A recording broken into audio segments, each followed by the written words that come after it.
Juliana Borba e eu vou estar aqui com você em mais um podcast Coisas de Mulher. Nós vamos falar hoje sobre um tema muito importante, a maternidade. O poder da mãe que não desiste, o poder da mãe que persevera. Nós vamos falar um pouco e eu quero conduzir você e ir junto com você aí para a vontade de Deus, para que o que Deus tem para nós com relação à maternidade, e eu tenho certeza que vai alcançar o seu coração. Eu tô aqui com duas convidadas muito especiais. Uma é a Socorro. Olá, Socorro. Olá. Prazer ter você aqui. E a outra é minha mãe, a Sueli. Muito bom, mãe, ter você aqui. Eu queria que vocês também saudassem o pessoal, falassem um oi. Podem ficar à vontade. Olá, Ju. Boa tarde. Olá, pessoal. Vai ser maravilhoso a gente trocar essas experiências, né? Do que ser mãe. E vai ser um prazer estar esse momento aqui falando desse amor tão gostoso, né? Que é ser mãe. Boa tarde, querida. Boa tarde a todas. É uma honra, é um prazer poder estar aqui nessa tarde para a gente falar sobre esse assunto. Muito bom, muito obrigada por terem vindo. Eu sei que cada uma dessas mulheres vão ser inspiradas e eu vou ser inspirada também. Nós vamos sair daqui desse encontro melhor do que nós chegamos, amém? Amém. Então vamos lá.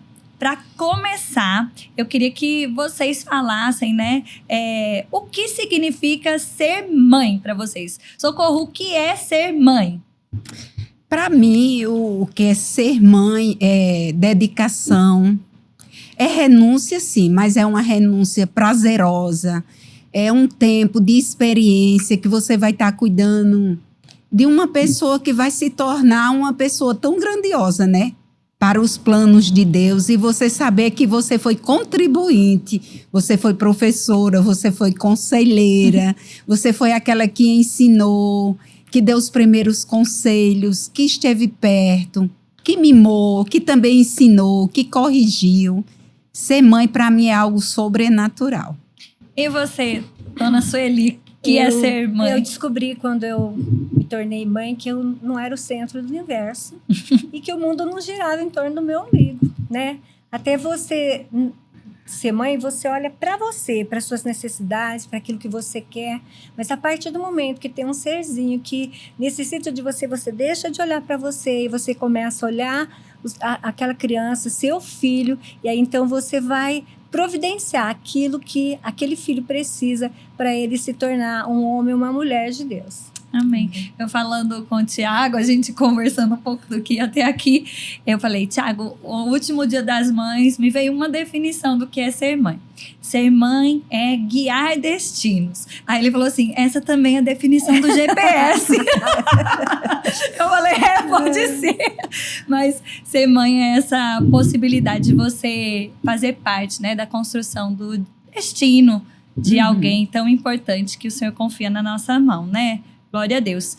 Bom, e vocês conseguem enxergar, assim, e falar um pouquinho pra gente sobre a Sueli, a Socorro antes da maternidade e depois da maternidade? Existe um divisor de águas aí? Existe um antes e depois? Pode falar, mãe.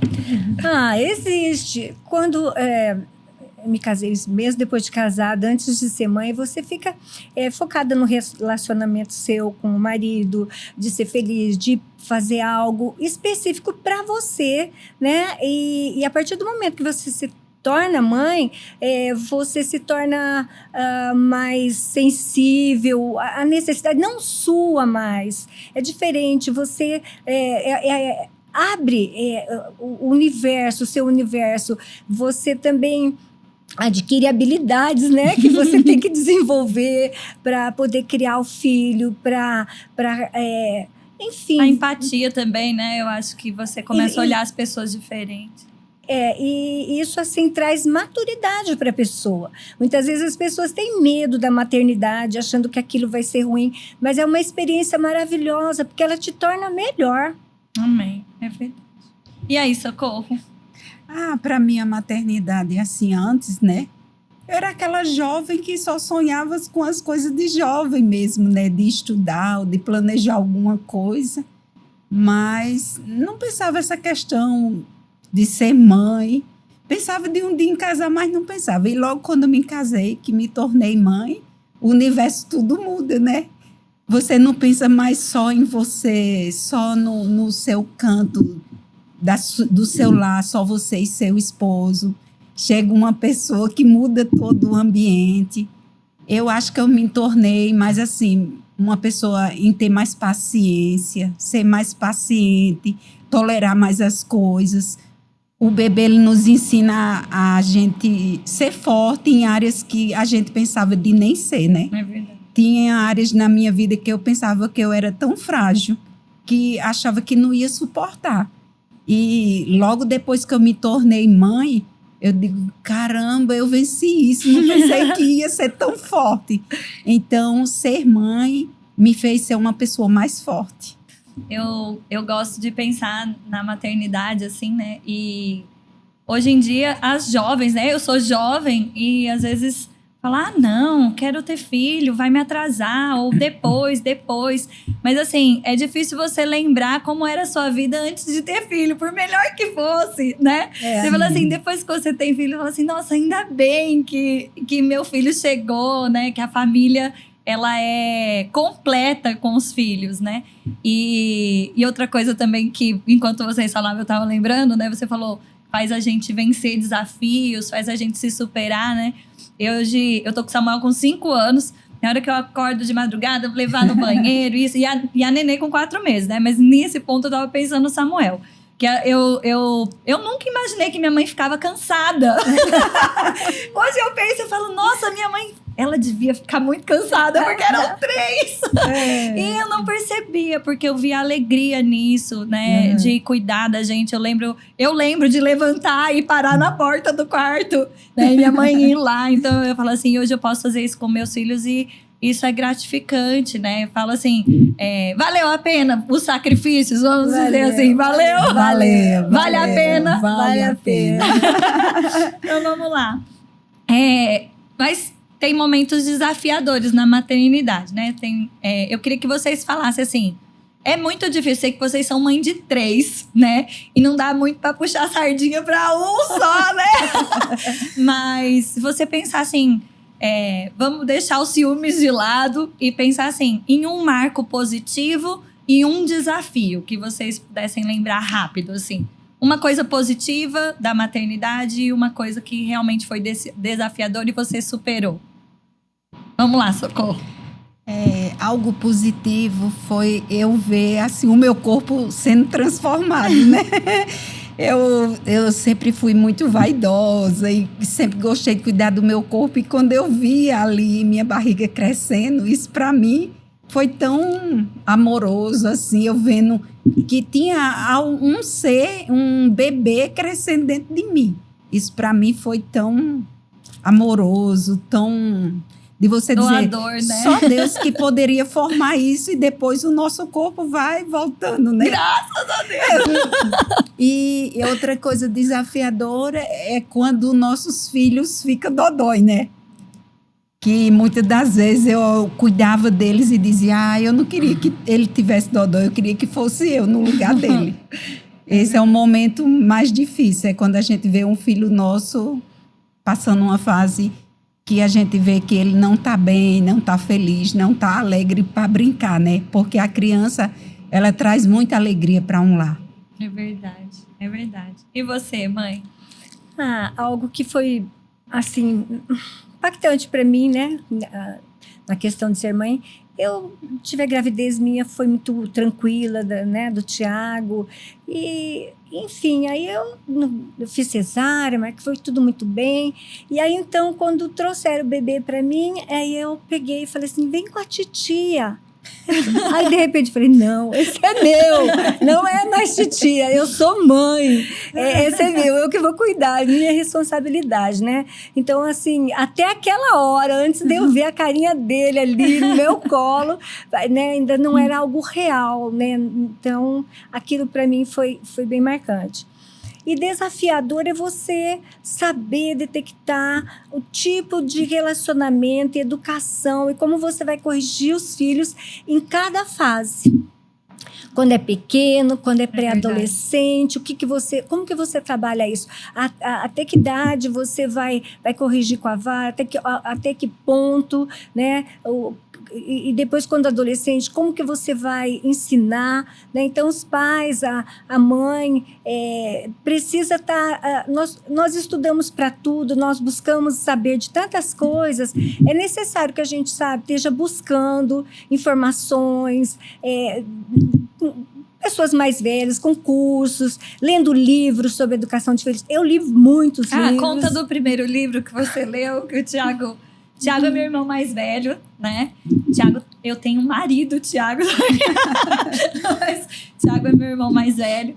E minha mãe sempre conta, né, desse início que ela, sem muito saber lidar, que ele deixava ela doidinha. Conta aí um pouquinho. O Tiago, ele era muito... Me dava muito trabalho. Muito trabalho. Eu corria atrás dele o tempo todo. Ele fugia no mercado. E aí, assim, enfim, ele era muito peralta. E aí num retiro, eu peguei, tinha vários livros sobre educação de filho, comprei todos, li todos, e o que eu gostei foi de um psicólogo que ele chama James Dobson, Ouse Disciplinar.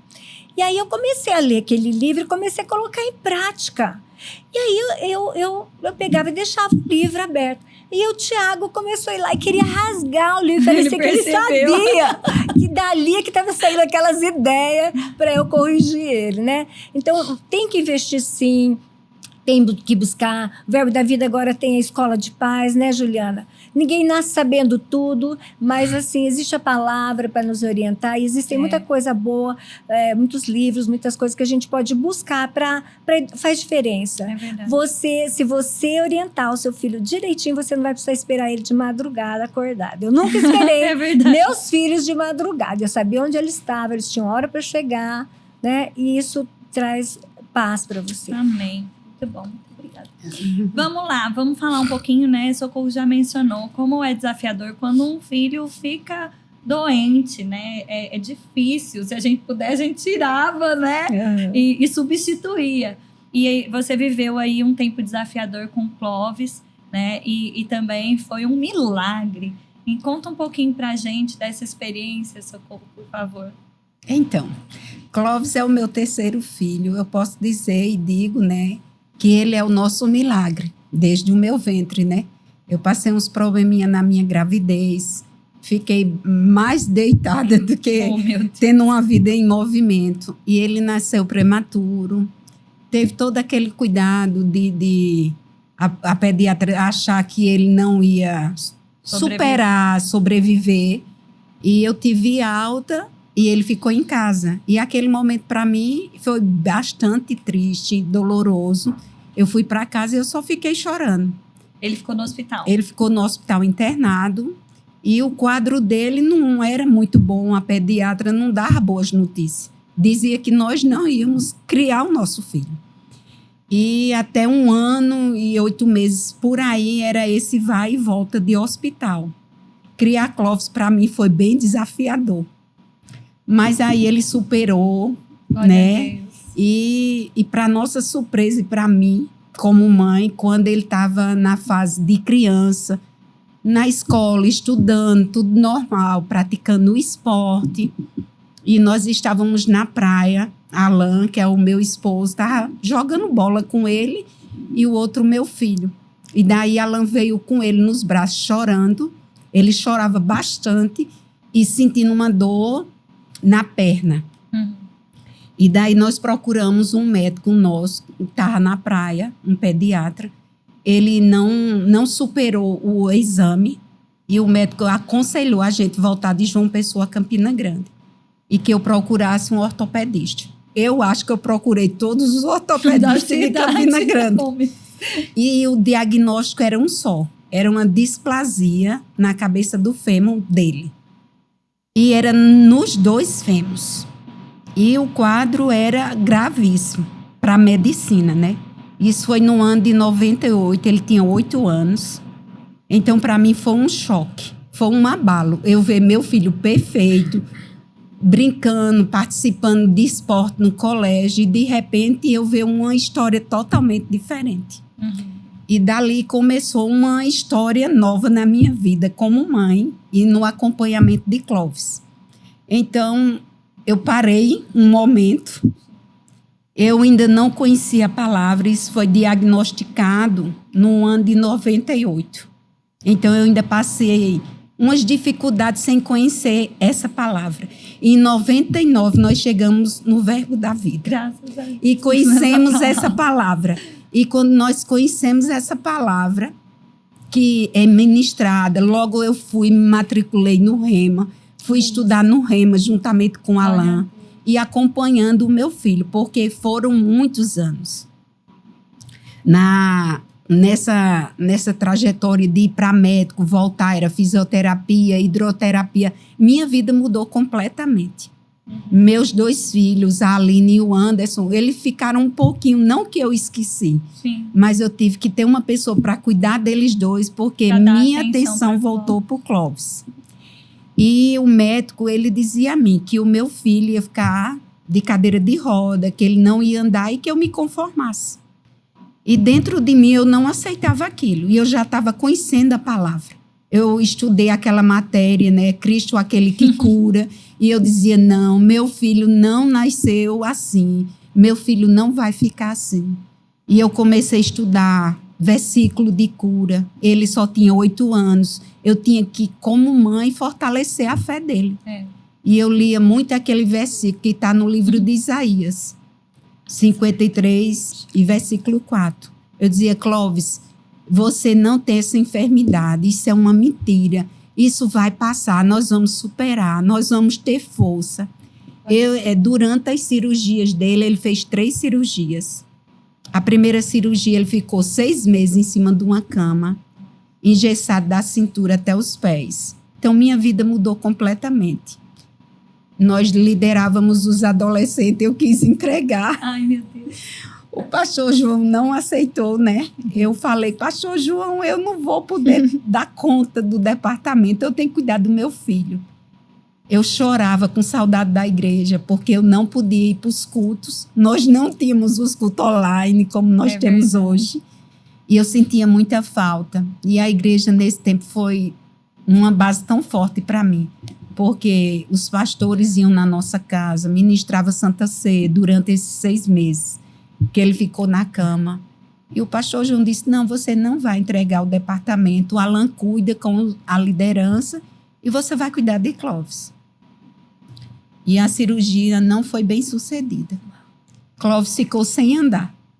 Eu vi meu filho sem andar. Ai, eu não quero nem chorar. E eu me apeguei muito com a palavra para me dar força. Eu comprei aquele livro, A Minha Graça Te Basta. Eu lia e relia esse livro. O tempo todo. Porque quando eu queria chorar, eu ia para o banheiro. Porque eu não queria chorar na frente dele. Sim. E Clóvis, meu Deus, aquele menino, ele é um leão. Ele nunca chorava, ele não murmurava, ele não questionava. E ele não se queixava de dor, era algo sobrenatural. Porque eu via momentos ele com dores. E eu vi meu filho, depois que tirou o gesso, ele ficou sem andar, literalmente. E aí foi quando eu disse, a minha mente falou mais alto, as emoções, porque eu fiquei lembrando do que o médico falou, né? Sim. E um dia ele foi bem desafiador, ele falou, mãe, me deixa de pé na mesa, tira todas as cadeiras e me ponha de pé e eu quero segurar na mesa. E ele, com muita força, né? Eu fiquei por trás dele, com cuidado dele não cair. E sabe, nós somos mãe e a gente vê quando o nosso bebê dá os primeiros passos, né? É aquela coisa que desequilibra, pode cair. Então foi assim que Clóvis começou a voltar a andar. E a gente orava, a gente ficava declarando a palavra. Houve um encurtamento de uma perna para outra, 5 centímetros. Eu tive que buscar medicina lá fora, fui para Curitiba. E em Curitiba ele fez a 2ª cirurgia. E eu ia sempre orando e falando a palavra, sempre orando e falando a palavra. Mas tinha momentos para mim que era muito difícil. Parecia que até Deus tinha se afastado de mim, porque eu tinha que passar força para ele. E eu estava numa cidade distante da família, de parentes. E eu estava no quarto do hospital uma noite e orando, né? Orando em outras línguas. E eu dizendo, Deus, Clóvis é seu filho, ele é sua herança. Você gerou ele no meu ventre para ele cumprir os seus propósitos. E eu quero que um dia o Senhor conceda a Clóvis voltar em Curitiba de uma forma diferente. Amém. E Clóvis ainda voltou mais 2 vezes para fazer cirurgia. Colocou uma platina, fez um enxerto. E com 19 anos, esse ida e volta, na idade de 19 anos, foi que Clóvis teve alta. Mas Deus sempre esteve ali, nos dando força. A palavra dele, a gente se apegava. E hoje, para a honra e glória de Deus, Clóvis é um homem de Deus. E anda perfeito. Glória a Deus. Sem sequela. Anda Deus perfeito. é maravilhoso e essa palavra funciona, né? Que palavra é essa? A palavra de Deus. Eu quero aproveitar para falar do Rema. Socorro mencionou o Rema. O Rema é o Centro de Treinamento Bíblico. Ele é interdenominacional. Um centro de treinamento bíblico onde você aprende a palavra, conhece a vontade de Deus, quem Deus é, o que Ele pensa a seu respeito, o que você tem, né, que Jesus conquistou para você. E o Rema tem transformado a vida de milhares de pessoas, impactou a minha vida também, né, porque é prático. Você vai para a escola, né? Você vai segunda-feira para a escola, terça-feira de manhã você acorda, você pode praticar aquilo que você aprendeu. Assim como o Socorro, né? Ela ouviu sobre Cristo é aquele que cura. Jesus não é aquele que fez milagre um dia, não foi isso que salvou a vida de Clóvis, né, Socorro? Isso. Mas que ele é aquele que cura, aquele que opera milagres, aquele que vive, e por isso ele se manifesta no nosso meio. E verdadeiramente, ele levou sobre si as nossas dores e enfermidades. Então, assim, quero motivar você, né? Se você quer conhecer mais da palavra de Deus, se aprofundar a respeito da vontade de Deus, procure o Rema mais próximo de você, que 2023 está chegando e você pode ser um aluno do Rema, conhecendo mais daquilo que Deus tem para a tua vida. Amém? Sueli, mãe... Você também passou aí uma situação bem difícil comigo. Eu estava ouvindo Socorro, o filho dela tinha 8 anos, eu tinha uns 9 anos, né? E eu queria que você contasse um pouquinho como foi essa experiência para você. Uhum.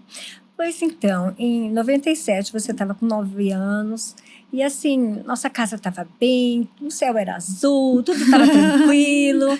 E mal sabia eu, né, que estava ali para vir uma grande temporal, uma tempestade mesmo sobre a nossa casa.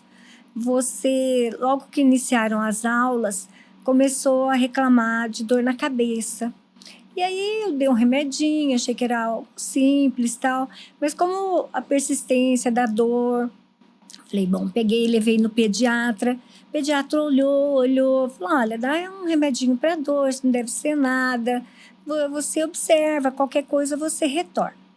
Aí, como a dor continuou persistindo e aumentando, e aí então já você ia para a escola, ligavam para eu ir buscar, eu retornei lá e ele falou, olha, eu vou te encaminhar para um otorrino, né?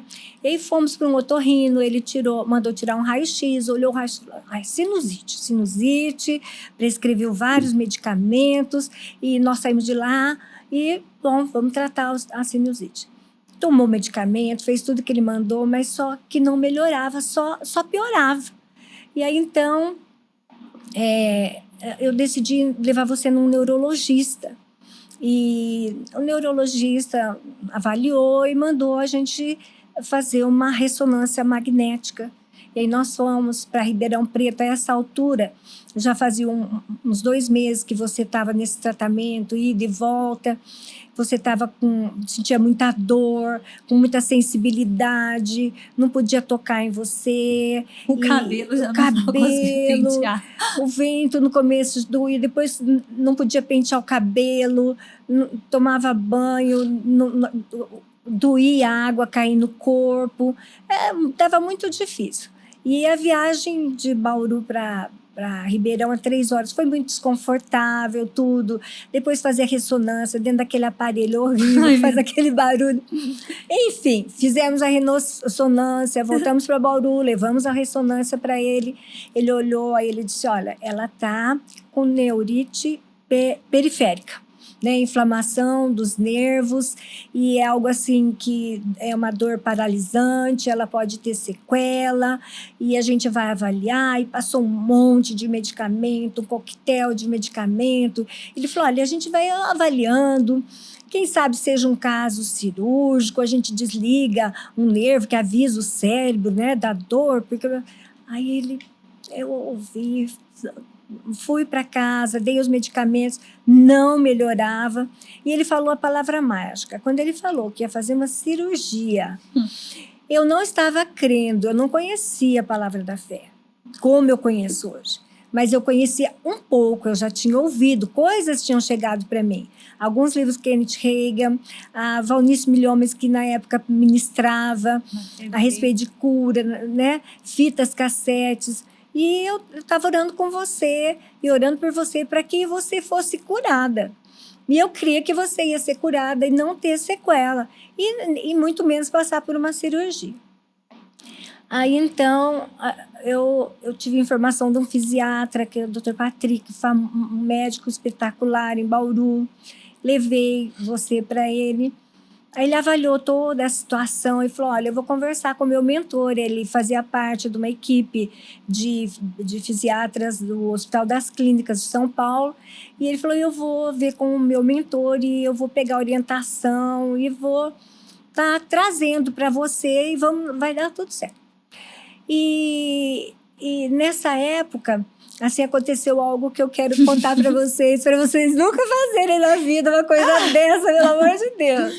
Eu estava em casa, nessa situação com a Juliana, nós duas não saíamos, eu combinei com ele que ele ia fazer, ele e os meninos iam seguir tudo que eles tinham que fazer. Então, ele ia trabalhar, ia para a igreja, os meninos iam para a escola, iam nas reuniões da igreja. A vida continua. Eu tentava o mais normal possível conduzir tudo aquilo e cuidar da Juliana, mas a gente não saía de casa. E aí, então, um cunhado meu me ligou e falou assim, você sabe por que a sua filha não foi curada ainda? Porque você não tem fé. Você não tem fé. Eu falei, é mesmo? Então, vem você com a sua fé aqui em casa e olha por ela. Eu não vou me importar que ela seja curada através da sua fé, né? Claro que ele não foi, não apareceu. Mas, assim, a gente... Quando alguém tem uma situação dessa, a gente tem como levantar a pessoa, né? Declarar a palavra, orar com ela, né? E não trazer condenação. Já é difícil, né? E alguém te falar alguma coisa, né? É complicado. Mas, enfim, o doutor Patrick passou medicação e passou também fisioterapia. E a medicação melhorou um pouco. E você não conseguia fazer fisioterapia nenhuma, nem dava para colocar o aparelho, você já estava com dor, estava chorando, não conseguia. As fisioterapeutas nunca tinham lidado com um caso como aquele. Então, elas achavam que você estava exagerando, às vezes, né? Enfim, aí Deus me deu uma ideia. E eu conversei com o médico de você fazer fisioterapia na piscina. Você já tinha feito natação, participado de campeonatos, gostava muito de nadar. E aí o médico falou assim, olha, pode ser. E aí, então, você começou, né? Eu levei você para a piscina devagar, você começou a se movimentar na água e tal. Teve uma melhora, mas não chegava no objetivo. E o Dr. Patrick percebeu que ele não estava conseguindo evoluir naquele caso. E então ele falou, olha, eu vou encaminhar você para o meu mentor de São Paulo. E então tá bom, melhorou um pouco. Do shopping. Eu vou contar. Melhorou um pouco, você estava melhor, mas ainda a situação, né, estava ainda ruim. E aí era um sábado e os meninos já fazia meses que eu não levava eles no shopping, né, nada. E aí seu pai falou, olha, deixa a Juliana comigo, eu cuido dela, vai com os meninos. Eles queriam comprar algumas roupas, já estava apertado, fazia meses que ele não comprava nada. E brincar, né, lá nos joguinhos.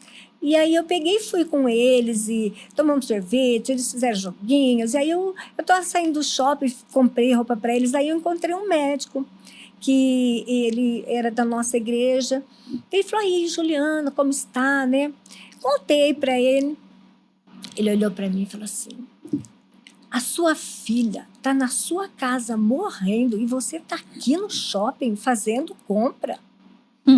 O que é que você está fazendo? Foi assim para mim um choque. Um murro na cara, né? Eu fiquei... Eu falei, eu nem sei, para falar a verdade. Eu tchau, fui embora. Cheguei em casa, chamei seu pai e falei, Eli, eu acho que a situação da Juliana é pior do que a gente pensa. Eu acho que é pior. Os médicos falaram que é ruim, que ela vai ter sequela, que vai ter problemas, mas eu acho que é pior, né? Então, nós temos que nos movimentar, vamos embora para São Paulo logo, né? Enfim.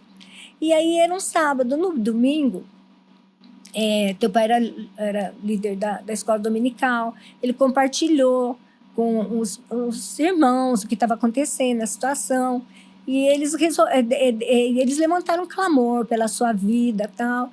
E aí, quando ele chegou da escola dominical, ele falou, olha, hoje eu tenho certeza que a Juliana foi curada. Hoje ela foi curada. Aí eu falei, eu creio com você que ela foi curada. E aí, então, o que aconteceu? No outro dia, a Juliana não tinha mais nada? Não, a Juliana estava do mesmo jeito, né? Com dor, toda dolorida. E logo 2 semanas depois, nós conseguimos a consulta, encaixaram, e a gente, então, foi para São Paulo. Foi uma viagem difícil também, por conta das suas circunstâncias, chegamos. E aí, quando o médico nos chamou para a sala, eu levei já os exames todos antecipados, o que precisava. E aí, então, ele viu, eu contei a história, ele avaliou tudo, avaliou você. Aí ele disse, olha, pelo que eu tô vendo aqui hoje, ela não tem mais nada, né? O que ela tem, o que eu vou fazer por ela é tirar toda a medicação que ela está tomando, que é isso que está travando ela, para que ela fique bem. E aí, a hora que você já estava... Ele estava terminando a consulta, se vestindo, e falei, já pode deixar ela ir fazendo as coisas, porque para ela se movimentar, para ela ficar bem logo, né? E, enfim, aí a Juliana não entendia isso, que ela talvez achasse que eu estava me negando a ajudá-la, né? Mas, na realidade, eu queria que ela ficasse boa e começasse, né, a ficar bem logo. E aí nós voltamos para Bauru e ainda demorou uns 3 meses para ela ficar bem e sair daquela medicação, né? E muitas vezes... Foi uns 10 meses, tudo assim. Uns 10 meses. E naquele período, assim, que a gente passava, muitas vezes a Juliana, ela estava com muita dor, ela tomava toda a medicação que ela tinha que tomar, e à noite ela falava, mãe, eu estou com dor.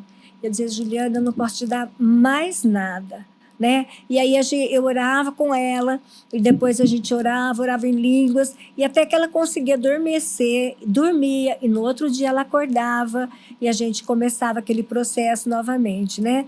E eu não entendia. Muitas vezes também algo interessante que acontecia, algumas pessoas iam visitar você, aí as pessoas chegavam, olhavam, né, conversavam com você, depois elas choravam, e assim, né, emocionada, tocada, e eu ficava, nossa, acho que eu sou uma mãe ruim, porque eu não chorava. Eu falava assim, mas hoje eu entendo, sabe? Que aquela palavra guardou meu coração, a oração em línguas, aquilo me fortalecia, me sustentava. Eu tenho essa imagem de você orando em línguas o tempo todo. E às vezes ela falava, mãe, eu tô com dor. Ela falou, eu já te dei o remédio. Você agora vai tomar água. Ela orava. Chegou uma época que eu comecei a ouvir o R.R. Soares também. Botar água lá e levar. Gente... Mas era um ponto de contato, de fé. E assim, você falava pra mim, você vai tomar e você vai ficar... A gente vai orar e você vai conseguir descansar. E eu cria naquilo, né? Para você ver, assim, o poder da palavra também, da influência. Fala assim, Juliana, eu ouvia também, porque tem outra coisa, né? Quando os médicos estão conversando com os pais, a gente ouve. Né? E eu ouvia, eu falava, ela pode ficar com sequela, ela pode não conseguir se movimentar, ela pode ter dificuldade na escola, né? E aí eu voltava para casa e eu só ouvia minha mãe, você não vai ficar com sequela. Verdadeiramente, Jesus levou sobre si, ela orava em línguas. Aí, assim, eu falo assim, com certeza, né? Fez toda a diferença na história. Assim como o Clóvis, né? Ele não tinha como caminhar em fé, né? Você teve que crer por ele, né? E carregar ele, né? Sim. E isso faz toda a diferença. E, assim, algo que eu acho que é muito importante também é a gente ver o poder da oração da igreja unida. Verdade. Né? Se você perguntar assim, qual foi a oração que a Juliana foi curada? Eu digo que todas, né? Porque Deus diz que Ele ouve a oração do justo, os clamores. E assim, o que eu tenho certeza é que Deus que curou e que você ficou onde bem. se manifestou a cura, né? E você ficou sem sequela, graças a Deus. O médico te encontrou uma vez, ficou admirado, ele ficou assombrado. O médico me né? encontrou no mercado. Ele, Juliana, deixa eu te perguntar, e você não teve nada mesmo? E passou tudo mesmo. Eu falei, passou, doutor, passou. Aí ele falou assim, e você não teve nenhuma sequela, nada? Eu falei, não. Ele falou, aí ele até disse pra mim, ele falou, a gente ainda estuda o seu caso, porque nunca tinha visto, né? E assim, graças a Deus, foi sobrenatural mesmo. E eu lembro também, né, do doutor, ele chama Manuel, lá em São Paulo, falando, eu não sei, essa imagem eu também tenho no meu coração, né? Ele fala, eu não curei você, né? Eu não sei como foi, mas você tá curada, agora vamos resolver, né? Tirar a medicação, que era muito forte. Que era tudo muito forte. Aí até na época eu lembro que eu fiquei pensando, por que tem que tirar devagar então, né? Aí ele falou, não, porque isso podia prejudicar. E também minha mãe teve sabedoria nisso, né? Às vezes também acontece isso, a pessoa não quer respeitar o médico, né? Eu tenho dito assim, gente, não tenha medo de médico. Médico dá alta. Não é verdade? Clóvis recebeu alta, socorro. Com 19 anos, mas recebeu. Não foi sobrenatural? Recebeu. E o médico ainda dizia assim, olha, doutor, o senhor ainda vai ver Clóvis andando perfeito e jogando bola. E ele, nossa, vocês têm muita fé. Aí eu dizia, eu tenho fé, porque nós temos um Deus que tudo pode. Glória a Deus. Amém. E ele teve que testemunhar, né? Sim. Que funciona, que a palavra de Deus é a verdade. E dá alta para Clóvis. Deu alta. É sobrenatural. Foi para a glória de Deus, né? Alta para você, alta para Clóvis. Deus se moveu, né? Ele curou ontem e hoje vai sempre estar curando, né? Então, quem tem caso, que muitas vezes na família, você agora, né, tá com o seu filho, marido, alguém na sua família doente, ou você mesmo, né? Fica firme na palavra, declara a palavra. Certamente o Senhor levou sobre si todas as suas dores, todas as suas enfermidades. Amém. Lá na cruz do Calvário. E a cura de Deus, a saúde de Deus vai se manifestar no seu corpo. Amém. Ou no corpo de quem você está, dessa pessoa que está próxima de você, Amém. Da família. Em nome de Jesus. Liberamos poder aí para alcançar a sua vida. Amém. Em nome de Jesus, restaurar o seu corpo, colocar coisas em ordem. Ou do seu filho, saiba que você é autoridade, né, sobre o seu filho. E o poder de Deus funciona, né? Funciona. Amém. Minha mãe tava falando, né, que eu saí do médico e ele falando, ó, deixa ela calçar o sapato, porque eu tava toda travada, né, e ela me ajudando. E aí, esse tempo foi difícil também, porque para eu entender que no começo eu falava, mas ela não quer mais cuidar de mim e eu tô precisando de ajuda. Mas depois passou as coisas, eu fui fazendo as coisas, voltando a me movimentar. E a doença passou, mas eu lembro que quando eu fiquei adolescente, né, e em uma fase do início da adolescência, o diabo começou a me trazer isso, ela assim, tua mãe não gosta tanto de você, né, você ela estava cansada de cuidar de você quando você ficou doente, né, e um dia eu comecei, eu não sabia como me expressar direito, eu comecei a tratar ela brava com ela, né, mãe? E um dia meu pai me chamou para conversar, falou, Juliana, sua mãe sempre se deram tão bem, tua mãe te ama tanto, por que você tá tão brava, tão arisca com a sua mãe? Aí eu falei para ele, pai, ela cansou de cuidar de mim quando eu tava doente. Teve uma hora que ela ficava, põe o sapato, faz isso, faz aquilo, e eu tava com dor. Eu lembrei disso, comecei a ficar meio arisca com ela, meio brava. Aí o pai falou assim, Juliana, tua mãe te ama muito, tua mãe parou tudo, era cuidar de você, né? Você nem sabe o desafio que foi a gente organizar a casa, a logística, né? Porque tinha mais 2, assim como você. Não é fácil, né? E aí ele falou, fala com a sua mãe o que tá no teu coração, né? Aí a gente conversava muito tomando banho, né, mãe? Aí ela tomando banho, eu entrei lá, mãe, eu preciso falar um negócio. Falei, mãe, por que você cansou de cuidar de mim? Ou não foi nem essa palavra, porque eu não via minha mãe cansada. Eu falei, por que você ficou brava, ficou mandando eu fazer as coisas assim? Ela falou, Juliana, foi aquele tempo que o médico disse, olha, eu preciso que você bote a Juliana pra fazer e tal. Aí ela falou assim pra mim, Juliana, se ele tivesse falado pra botar cocô pra bater no liquidificador, eu te dava, era perigoso eu ter feito. Ela falou assim, quando você é mãe, você quer ver funcionar. Ela falou assim, eu fiz o meu melhor, eu fiz o que tava ao meu alcance, e eu sou grata a Deus porque funcionou, Amém. né?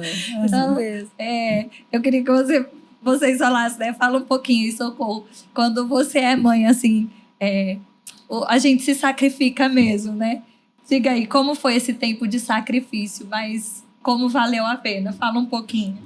Então, esse tempo, assim, com o Clóvis, para mim, foi bem de sacrifício. Era aquele momento do choro mesmo, porque tem hora que a nossa alma parece estar gritando, né? Eu ouvia tanto diagnóstico dos médicos e a sua cabeça fica a mil, né? Isso foi bem difícil. Muitas das vezes, muitas cenas, quando eu vi ele dentro da UTI, muitos dias em cima de uma cama, bem debilitado, isso para mim era bem triste, bem desafiador. Mas quando eu vejo hoje meu filho, ele está servindo lá no Centro de Cura, em Curitiba. Ele é diretor, sendo que nada disso é para a glória dele, mas quando eu fico vendo ele ministrando cura, ele manda os vídeos para mim, ele é ministro de louvor, ele não cresceu tanto, né? Porque nessa faixa etária, que ele ficou 6 meses engessado, era na faixa etária de adolescente, que era aquela fase dele crescer. Os meus 2 filhos são altos. O Clóvis ficou baixinho, mas assim, para quem conhece ele de perto, é um homem baixinho, mais grande em estrutura na palavra de Deus. E ele, quando está ministrando louvor, ministrando no Centro de Cura, ou ministrando a palavra, aí eu olho e regozijo, eu digo, Deus, valeu a pena aqueles dias no hospital, valeu a pena eu chorando com ele, eu declarando tua palavra, valeu a pena eu fazer tudo de novo. Eu estou vendo, Satanás, você não tragou a vida do meu filho, você não colocou nenhuma sequela, porque você não é o Deus da vida dele. E eu fico regozijando na minha sala, pulando, salteando e dizendo, uau, eu sou a mãe de Clóvis, a palavra funciona, a palavra funciona. Glória a Deus. Às vezes até os meus 2 filhos ficam meio brincando essas coisas de ciúme de irmão, né? Mas eles 2 foram uma parceria muito grande também de se doar por Clóvis, porque Clóvis foi tirado de bicicleta, bola, patins. E o irmão dele renunciou tudo isso também, por amor a Clóvis. Nós tiramos tudo isso de dentro de casa. E ele disse, mãe, eu vou doar minha bicicleta, minhas bolas, meus patins. Meu Deus. E eu vou pedir só um brinquedo, o apainho, para fazer companhia a Clóvis. Oh, que lindo. Só um videogame, porque eu quero ser parceiro dele. Eu dei ideia no colégio onde Clóvis estudava e da diretora criar salas para crianças que passam por essa fase. Sim. E no colégio que Clóvis estudou, Clóvis foi o primeiro aluno que passou por esses desafios. E logo depois a coordenação do colégio me procurou e disse como foi tão bom eu dar aquelas ideias. Que bem. Fico muito feliz pela vida dele, porque durante essas 3 cirurgias na faixa etária de final de colégio, ele tinha tudo para dizer, eu não vou fazer as provas, Mas ele dizia, eu vou, faço a cirurgia e depois faço minhas provas. Eu nunca vi um adolescente rebelde com Deus, com a palavra, com a igreja. Quando ele tinha alta, o primeiro lugar que ele pedia para levar era para a igreja. Ele não tinha vergonha de entrar na igreja de cadeira de roda, de muleta. Então, você vê que a palavra cuidou da sua casa, deu força a todos os seus, deu força a você. Você foi assistido pela graça de Deus. Isso não tem preço de você dizer, meu Deus, tudo que eu faço para você é tão pouco, porque a sua palavra é fiel. Amém, glória a Deus. E a graça de Deus nos assiste, né, como mãe. Eu falo que a graça de Deus, ela é essa força capacitadora, né, que faz a gente ir além das nossas forças. E aí, eu queria dizer assim, que vocês falassem, né? Existe uma graça para ser mãe? Responde primeiro, mãe. Com certeza, né? Com certeza. Deus nos capacita, nos dá sabedoria. A palavra de Deus diz, né? Quem tem falta de sabedoria, peça a Deus, que a todos dá liberalmente. Eu sempre orei por sabedoria, né? Para ter sabedoria, para lidar, para educar, para cuidar, né? E eu creio, não, eu recebi da graça de Deus, da capacitação de Deus para ser uma mãe, né, que cuidasse, que zelasse. Eu não sou perfeita, eu errei, né? Mas assim, eu fiz o meu melhor e seguindo mesmo a direção de Deus na palavra.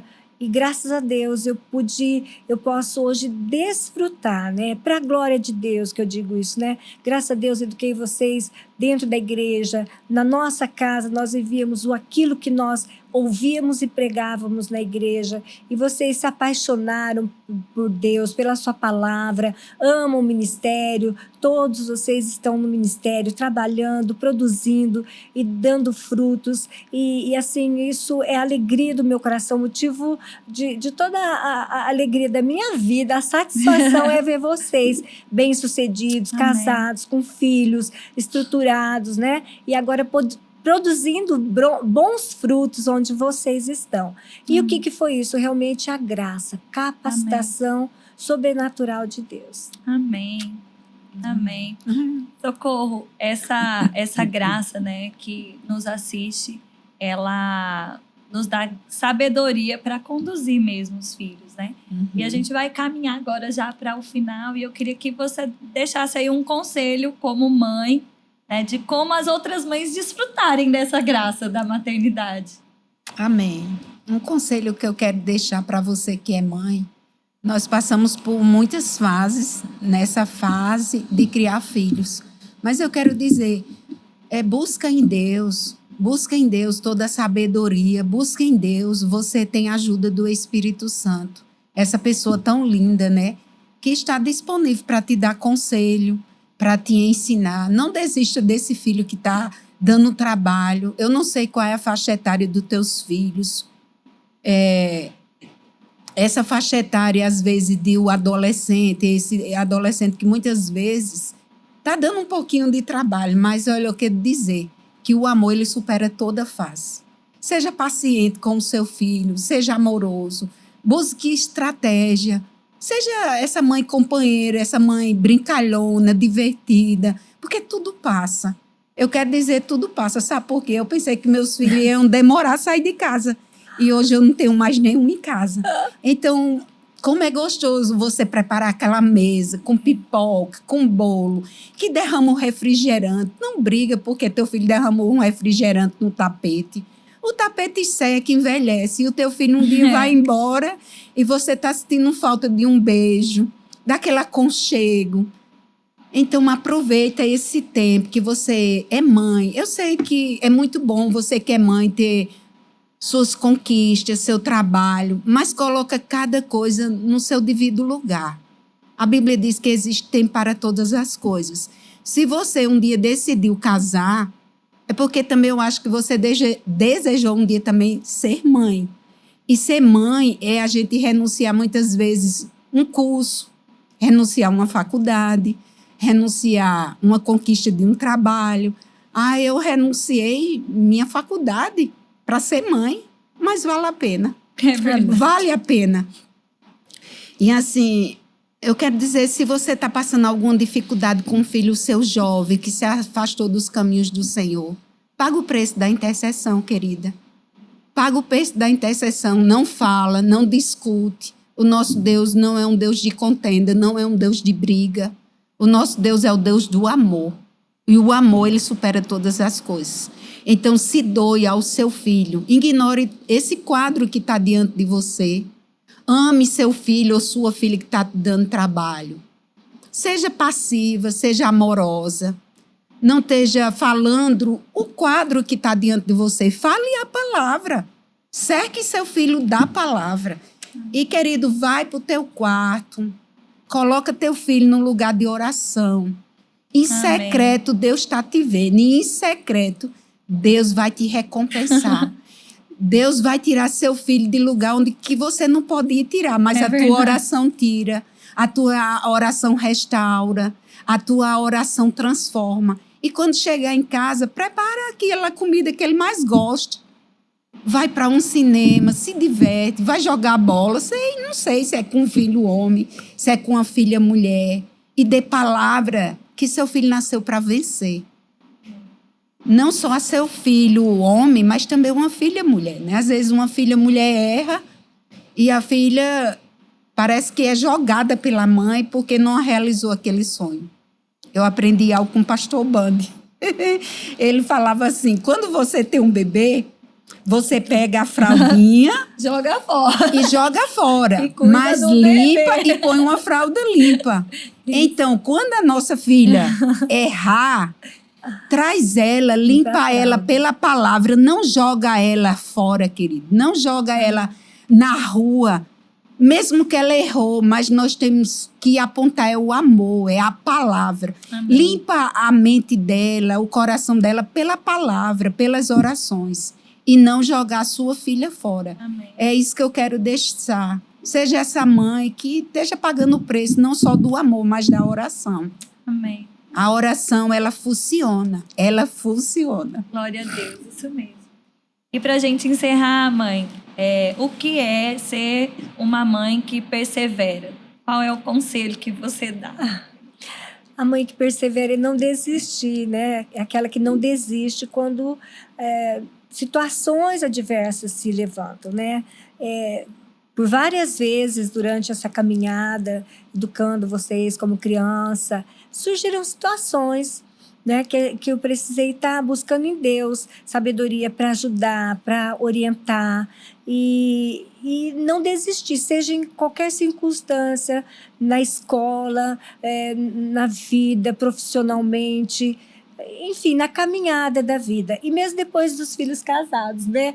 A gente se coloca ali do lado para ser alguém que está dando suporte, ajuda, em todo o tempo, incentivando, dando palavras, né, de fortalecimento, orando. Como ela disse, a oração, ela muda a atmosfera, né? Aquilo que está acontecendo, a realidade. Primeiro acontece no mundo espiritual, depois no natural. Então, vale a pena você se colocar como intercessora, declarando, abençoando, né, os seus filhos todos os dias, né? Eu vou arrumando a casa e vou orando. Eu estava lembrando quando eu estava em Londres, né? Às vezes, no começo eu me perdia muito. E eu não sabia falar inglês, não sabia andar. E às vezes minha mãe me ligava. Juliana, onde você tá? Eu falei, eu tô perdida. Ela abria o computador, ia no Google Maps, tem um metrô em tal coisa, e me ajudava. E eu falava assim, gente, como é bom ter uma mãe sensível, né? Isso você só ganha na oração. Quando começava, meu coração ficava meio assim. Eu falava, ai meu Deus, a Juliana. Podia ligar, que ela estava em algum lugar que estava precisando de socorro. Então, isso é uma mãe que persevera, né? Eu posso dizer que é uma mãe, então, que acredita na palavra, envolve o seu coração na oração e na dedicação da criação dos seus filhos, não é mesmo? Mesmo depois de criado. Mesmo depois de criado também, socorro, né? Um dia minha mãe falou assim pra mim, né? Que ela falou assim, a mãe precisa se tornar, né? Você vai se tornando desnecessária porque você vai criando e ajudando o seu filho a se tornar independente. Mas se você fizer um bom trabalho, ele sempre vai contar com você como porto seguro. Aí eu fiquei pensando, é verdade, né? A mãe tem esse colo, aconchego, essa palavra de conselho. O desafio é esse, de criar os filhos para que eles sejam independentes, né? Mas se a gente fizer um bom trabalho, eles vão estar sempre perto. Sim. Não é verdade? Vamos fazer um bate-volta aqui. Eu vou falar uma palavra e vocês precisam dizer só uma palavra de volta. Tá bom? Então vamos lá. Família. Sueli, família. Amor. Minha base. Alegria. Meus filhos. É a minha casa. Saudade. De nada. Vivi tudo! Eu sinto saudade de tomar um café com eles. Eli. Amor. Alan. Alan é um maridão queridão. Juliana. Minha princesa. Aline.